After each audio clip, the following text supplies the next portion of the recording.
and I'm talking about the hospitality skill, that you have that sixth sense and you can feel that you have it, or you've seen examples in your career of being able to display it.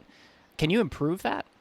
I think you can improve it because with all things, with practice, you could definitely get better.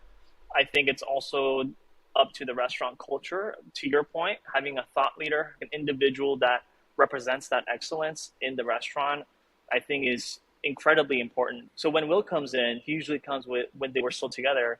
Him and Chef, they always sit at a corner table together. It's just the two of them, and they come in like once a quarter just to QC, make sure everything is up to their standard. I was always put on that team, to service that table. And I remember it was like my second or third month in, and Will kind of motions over to me, hey, is everything all right? Do you need anything? This dude is like halfway into his meal, and he's like, hey, that table needs to be straighter. What it seems like he's just like really into this conversation and having a great time, but actually he was also observing the entire dining room down to the point that I had not straightened this table. And I think having that presence alone makes you want to get better, do better. So I think it's possible, but you need that mentor. You need that individual that exemplifies it on the daily. So very important.